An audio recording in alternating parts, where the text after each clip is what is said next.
from some people is that Obasanjo wants a puppet that he can actually control. One of the reasons Obasanjo considered by endorsing P2B is because he knows that he is a man that will embark on effective legal and institutional reforms to aggressively fight corruption, entrench rule of law, reduce cost of governance, plug wastages, and ensure the establishment of honest and efficient civil service. Obasanjo knows that no man with such quality like this can be a puppet. Obasanjo does not even want a puppet to govern Nigeria. But he has said it here. Yes. That meaning people who can pull his ears. Exactly. That is a needle with thread attached. So it means that there are people who can actually caution Peter Obi. No, Do you want a president that someone from somewhere can control by pulling the thread on their needle, or someone that you can pull the ears of a president? Is that the CEO that you want to employ? I was coming to that. Because what Obasanjo meant was simply that democracy is our lekon, Benny, not a milokon. It's a collective thing. Obasanjo knows that no man can know it all. And all the people that claim that know it all have brought indescribable destruction to this country. You and I, you are aware of the Emilokons. When you talk about the Miloko, it's not an exclusive copyright of Tinubu. Atiku and Tinubu, they are the Milokos. Did you not hear that Northerners should vote only the North, not Yoruba, not Igbo candidate by Atiku? What is that? That's a Miloko. Have you not heard that I single-handedly made Buhari president? A man who boasted in Ogun, a Tinubu, that he can single-handedly make Buhari president, can no longer single-handedly make himself president. I don't know why he's campaigning. That is what Obasanjo is telling you. That P2B is not an Emilokon. P2B is an Awalekon. A man who is not going to act alone, who will listen. I am not going to follow a commander-in-chief that doesn't listen, because no man knows it all. If you're a medical doctor, you're not a lawyer. If you're a lawyer, you're not an engineer. P2B has said it clearly that the Nigerian people are going to be the president through him. All right. And that when he was in the labor retreat, he called the labor people. He said, bring your demands, write it down. We will sit together. We will look at it together. We will sign when we have agreed on what we will achieve. And don't leave after the election. Come and continue monitoring it to see whether I am achieving it. That is what Obasanjo means. I'm not talking about... Let me just make one point more. Okay. P2B was a governor under APGA. APGA had only one state. No godfather up, no godfather down. Was he a puppet to anybody? And you're talking about when he is the president. No, he listens. All right. Let me allow... and this is making reference to Peter Obi, and let me allow our viewers to see this. It says, one other important point to make about Peter Obi is that he's a needle with thread attached to it from north and south, and he may not get lost. In other words, he has people who can pull his ears if and when necessary. He has a young and able running mate with a clean track record of achievement both in public and private life. That statement has now been criticized as such that Obasanjo is perhaps seeing Peter Obi as a puppet that he can play around with as soon as he gets into office.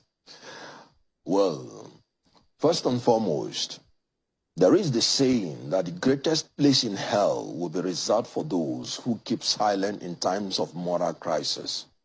Nigeria is going bad, not because of the violence of the bad people, but because of the silence of the good ones. Obasanjo has refused to keep silent in times of moral crisis. We are in a crisis in this country.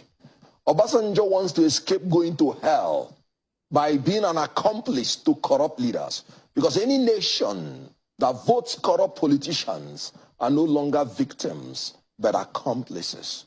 Now, Obasanjo has never kept silent in times of moral crisis. He went to jail because of it, and he came out, became a president, like you rightly pointed out. 11 years, this man governed Nigeria cumulatively as a military president and as a civilian president.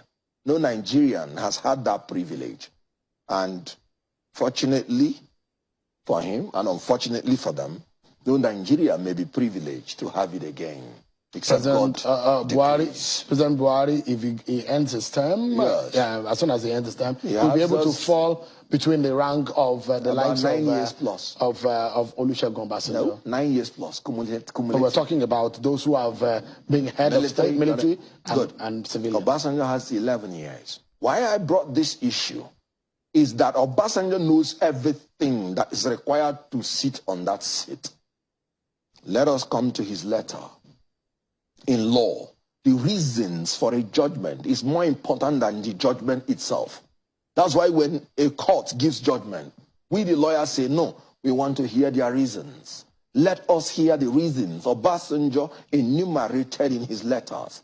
He said, whoever wants to be the president must meet up with 4 factors, which he summarized in the acronym TVCP. Track record of ability and performance. You must check the antecedents. You must check the past. Then he talked about vision that is authentic, honest, and realistic. You must check the future. Then he talked about character and attributes of a child of God and obedience to God. That's talking about integrity. Who are you when nobody is looking at you? Then he talked about physical and mental abilities with soundness of mind. I can't put it in a better form. He's talking about the qualities that we need in the next leader. When I heard these gentlemen talk, I was really asking myself, is Obasanjo in the ticket in 2023? Because they were just talking about Obasanjo this, Obasanjo that.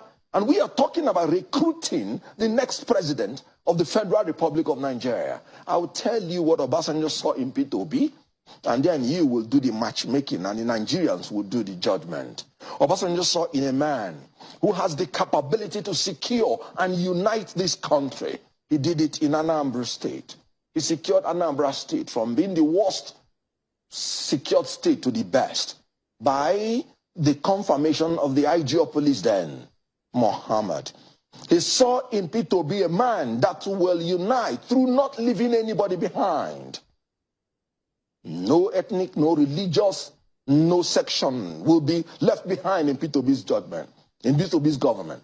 Obasanjo looked at P2B and saw a man that will shift emphasis from consumption to production through running a production-centered economy driven by agrarian revolution and export-oriented industrialization.